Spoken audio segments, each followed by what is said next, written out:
Hello students, welcome to aimsindia online classes. This is a chemistry session. Here we are discussing about air and its constituents. In this session, we are going to discuss about air pollution. What are the different causes for the pollution of air? How to prevent them? What are the effects of this pollution? These concepts we are going to learn from this session. Air pollutants are the undesirable gases and particles present in air. So this way, the particles which are undesirable, these gases are called air pollutants. These include carbon monoxide, sulfur dioxide, and oxides of nitrogen, dust, and even soot. These all will come under pollutants of air. What they do? These pollutants enter the air when they are released as a product of various industrial activities and burning of fuels. These all will be entered into the atmosphere and cause air pollution. So these gases and the particles which are causing pollution for the air are called as the air pollutants. What are those major components? Carbon monoxide, sulfur dioxide, and oxides of nitrogen, dust, and soot. These all are coming under air pollutants. These are produced into the atmosphere because of the burning of so many kinds of fuels in the industries and even by burning of fuels at homes and even the vehicles. By these all activities, these pollutants are entered into the atmosphere and they causing air pollution. So in this way, air pollution is caused.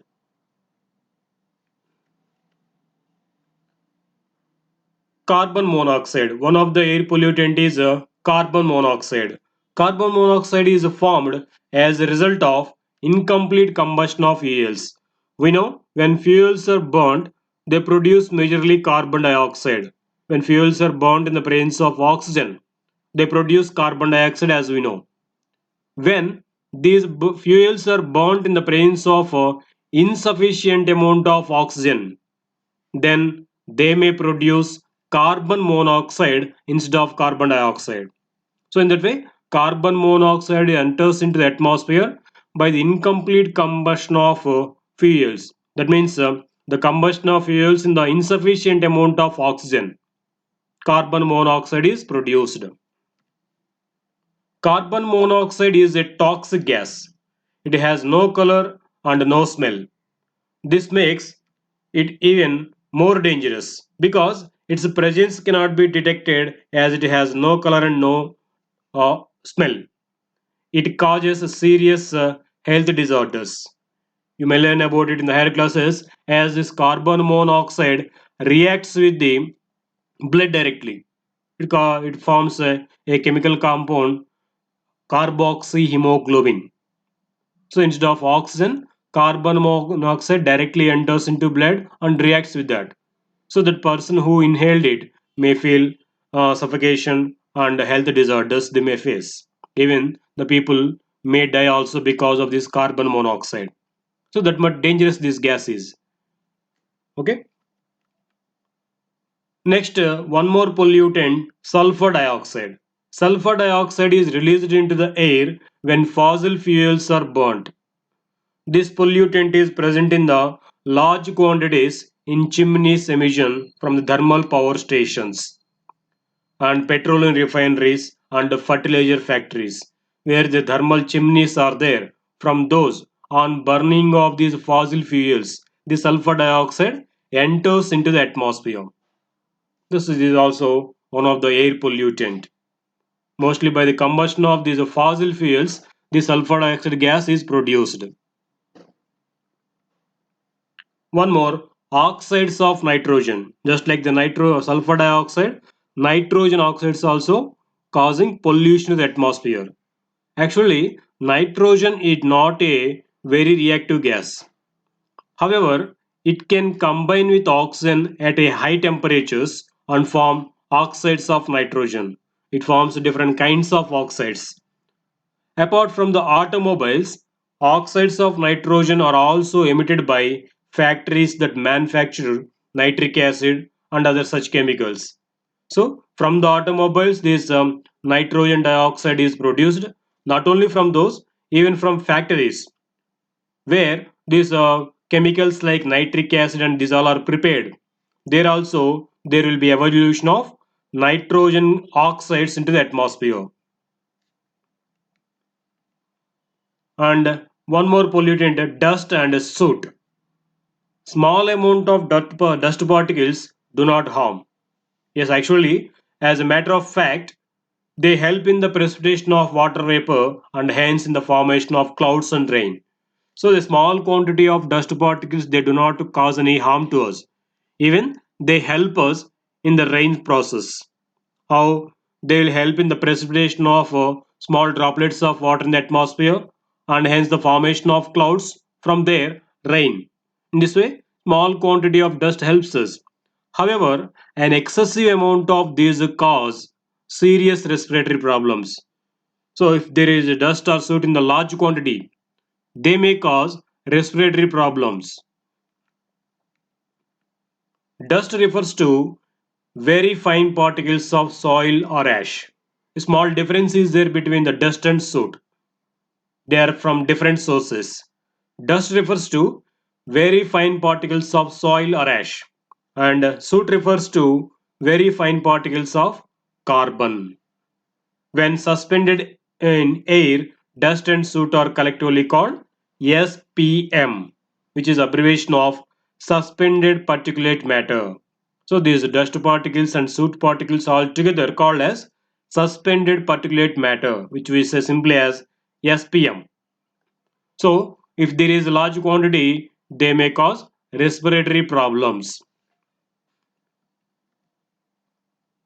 When fuels burns in insufficient amount of oxygen, some carbon may escape from burning. This carbon forms soot. Actually, we are telling when fuels are burnt in the presence of oxygen or in the presence of sufficient amount of oxygen, they produce carbon dioxide, water vapor, and heat energy. But when these fuels burn in the presence of insufficient amount of oxygen, with the limited supply of oxygen, then they will produce these pollutants like carbon monoxide, and some unburnt carbon particles also will be evolved into the air. Those unburnt carbon particles we call as soot. The dark smoke that comes out from chimneys containing minute particles of ash and carbon. The smoke from buses, trucks, and generators primarily contains unburnt carbon particles. You might have seen production of black or dark smoke from the chemical factories and from the certain vehicles like buses, trucks, and diesel, and even from the generators. So that black smoke represents the content of carbon particles in it. These carbon particles are evolved from these all because of the incomplete combustion of fuels in them. This incomplete combustion will be caused by the insufficient supply of oxygen or in the problem because of the problems in the engine.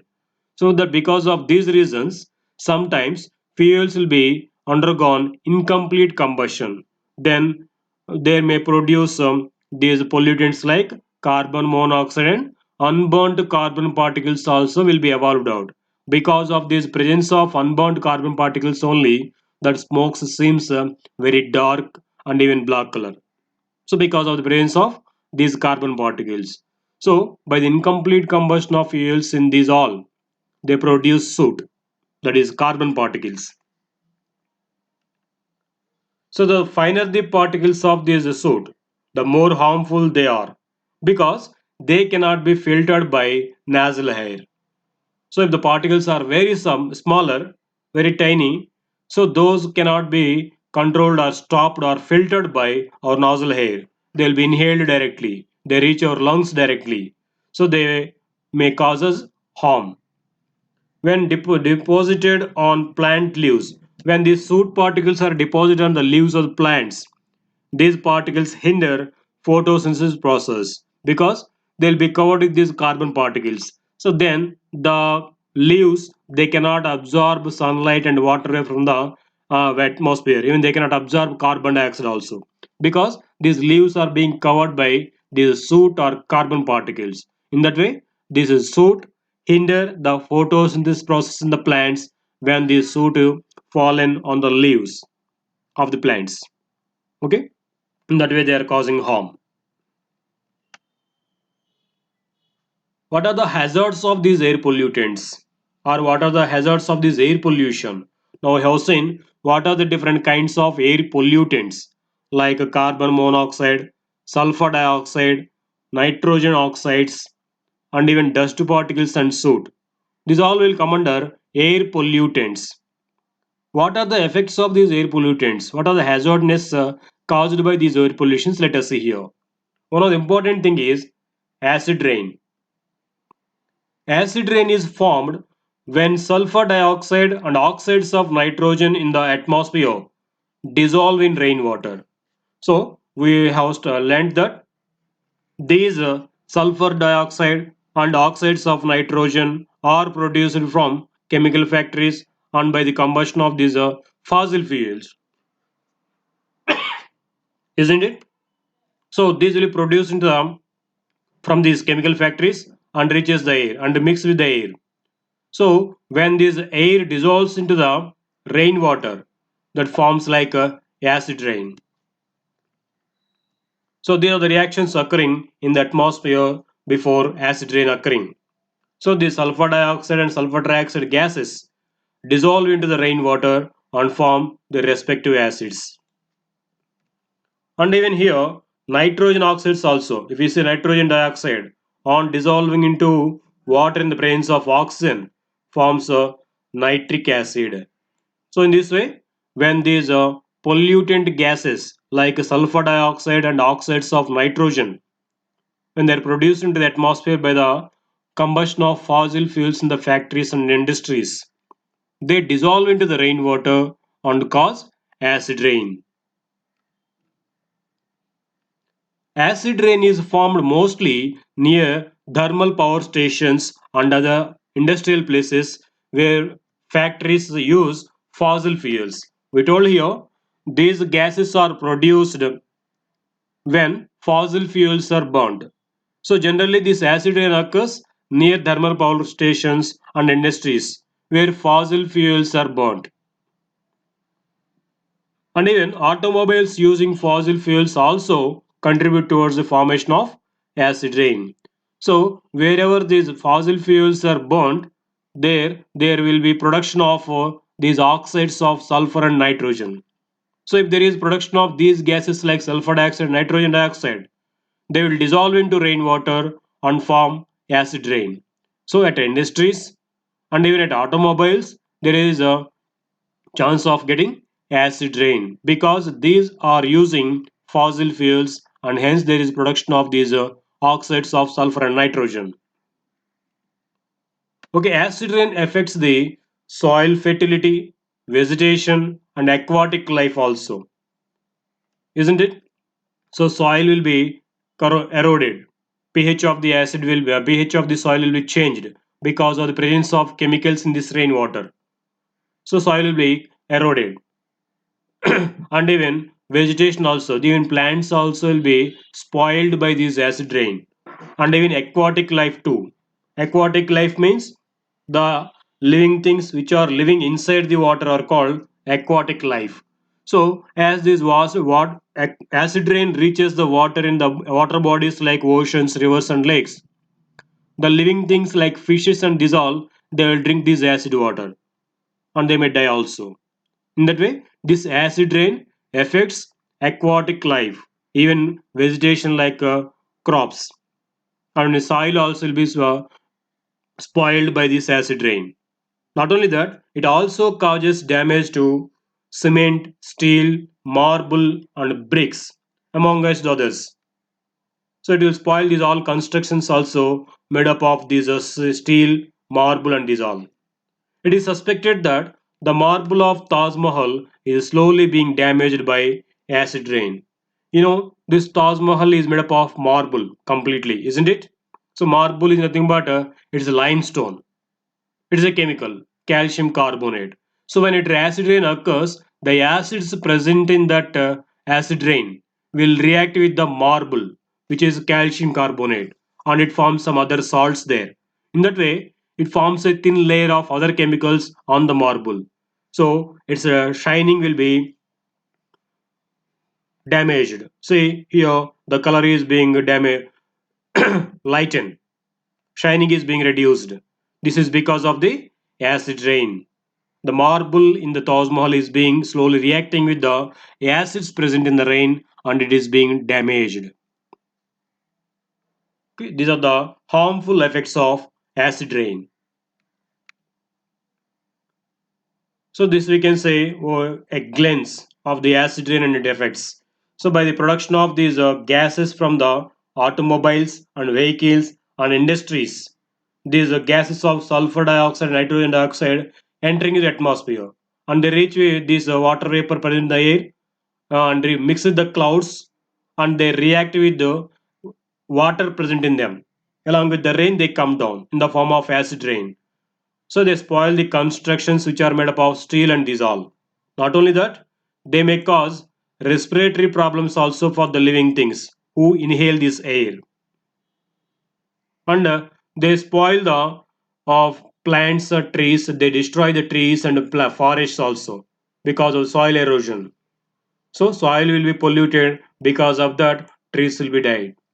And aquatic life also is being damaged by this because these aquatic life fish and these all animals they'll take this acid water. So as acids are present in that water they may die. So these are the harmful effects of acid rain. Next, one more effect of these pollutants is a greenhouse effect on the global warming. Land and ocean absorb solar energy to form the Earth's atmosphere. Isn't it? Land and oceans absorb solar energy to warm the Earth's atmosphere. In turn, they release certain radiation or heat into the atmosphere. The blanket of gases covering the Earth's surface traps these radiations. This maintains the temperature of the Earth's surface, which is essential to support the life on Earth. This natural process is called greenhouse effect. Did you understand what's happening? So sun is giving certain radiation to the earth. Because of that, water and earth surface are being heated, and then they'll release this heat energy out back again. And when it is released out, the gases present in the atmosphere they trap certain amount of heat energy, and they maintain heat and temperature around that surface. This maintenance of temperature around the surface by trapping this heat energy is called greenhouse effect. Okay, see how it is shown here. Here what's happening is trapped here. First, sun gives certain heat energy. Sunlight reaches the earth. Because of this, earth will be heating and it reflects back the heat energy. Some is being trapped by these gases around the earth. So that earth is maintained at a certain temperature that we call as greenhouse effect. This natural phenomenon of greenhouse effect is caused by certain gases like water vapor, carbon dioxide, and methane in the atmosphere. That is why these gases are called greenhouse gases. What are those? Carbon dioxide and water vapor majorly. Of course, there are some other gases also. Majorly, these gases they will trap the heat energy reflected by earth and they maintain certain temperature around the earth. That is called greenhouse effect. That is why these gases which are causing this are called as greenhouse gases. But what is happening nowadays? Increase in this concentration of these gases like carbon dioxide and water vapor content is being increased day by day because of the more combustion of fuels and cutting down of trees. The percentage of carbon dioxide is being gradually increasing. So as carbon dioxide increases, what happens? That will trap more heat energy. So increase in the concentration of this greenhouse effect occurring due to the polluted gas in the atmosphere and is called global warming. As more heat energy is trapped in these gases, the Earth's temperature becomes more and more. That increase in the temperature is called global warming. What are the consequences of this global warming? Those are melting of ice caps on the glaciers, excessive evaporation of sea and ocean water, increase in the frequency of floods so that, and even soil erosion, unseasonal rains, health hazards of human beings and animals are some harmful effects of this global warming. So what happens because of this global warming? If it is greenhouse effect, it is very important. It will maintain the temperature of the earth at certain quantity, which is essential. In that temperature only we are able to survive. If there is no greenhouse effect, we may die also, because there will be no temperature on the earth. It will be very low temperature where we cannot survive. But because of these gases like carbon dioxide and water vapor, certain heat energy is being trapped and they are maintaining at normal temperatures where we can survive. But nowadays, what is happening? These gases are being gradually increasing the atmosphere and they are trapping more and more heat energy so that Earth becoming more warm. That we are calling as global warming. So, what are the consequences of this global warming? The ice caps at the polar regions, at glaciers, slowly they start melting more. And what happens then? That water melted from there reaches these rivers and oceans through the lakes and rivers. Then floods occur, and even soil also will be eroded because of these floods. In this way, there are severe damages to the environment because of this global warming. One more effect of these pollutions is ozone depletion. Ozone layer acts as a screen for harmful ultraviolet radiation coming from the sun. This we know. Sun releases different kinds of radiations. Out of those, one is a harmful ultraviolet radiation. So, if they reach our Earth directly along with the remaining radiations, that may cause so much harm to these living things on the Earth. But it is not coming directly to the Earth because at the middle, in the atmosphere of Earth, there is one gas which is called ozone, that is filtering the radiation coming from the sun. Only harmless radiation is being released onto the earth's surface. That is why we are able to survive here. Some harmful radiations like ultraviolet radiation is being trapped by that ozone. So that is a major help done by ozone gas to the living things on the earth. But nowadays some pollutants like cfcs are chemically inactive and do not dissolve in rainwater. So nowadays we are using some electronic appliances like refrigerators and these all. They produce these gases called CFCs, which we can abbreviate as chlorofluorocarbons. Actually, these chlorofluorocarbons are insoluble into rainwater. They won't dissolve. When they enter into atmospheric air, they won't be dissolved into the rainwater. So they reach high and high in the atmosphere. They'll go to another layer of atmosphere called stratosphere. They react with the ozone and cause depletion of ozone in that region. So what happens? This ozone in the another layer of the atmosphere called stratosphere. These chlorofluorocarbons produced on that atmosphere, as they are insoluble into rainwater, they slowly move to the higher layers, to the stratosphere. There, they react with the ozone present in that layer. So they will damage this ozone. Now what happens? The sun radiation directly reaches the earth in that region where there is no ozone. If there is ozone, what happens? That will reflect and trap this ozone, harmful radiations like UV radiation. But here, as it is depleted, it is spoiled, there is no ozone here. In that area, the sunlight directly reaches the earth. So because of the ultraviolet radiation falling on the earth, the people and the living things will be damaged in that area. They will get effect of that ultraviolet radiation. Therefore, it cannot perfectly screen the UV radiation as it is being damaged here.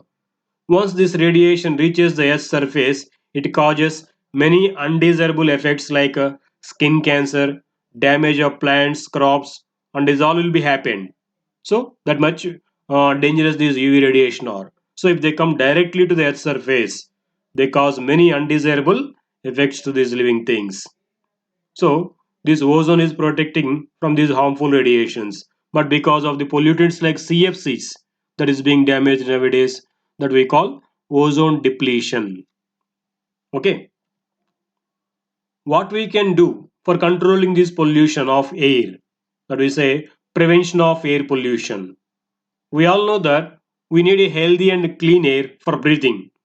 The task of cleaning up air and improving upon the quality and monitoring are not very difficult.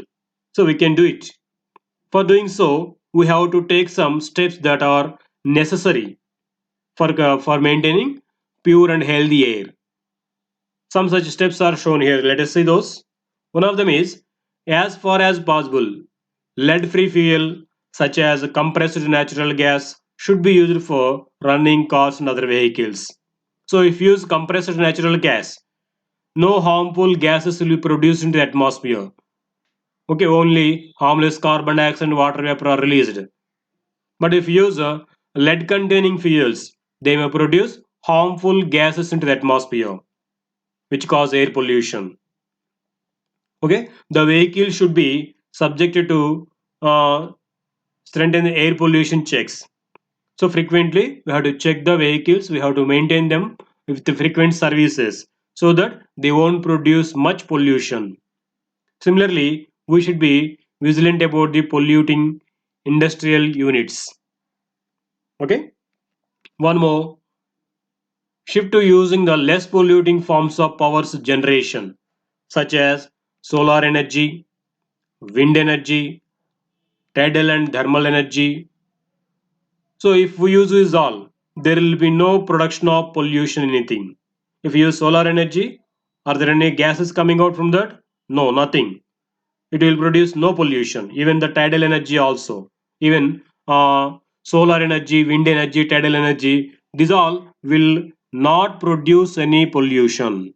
So in this way, if you choose these less polluting forms of generation of energy, in that way, we can control the pollution of air.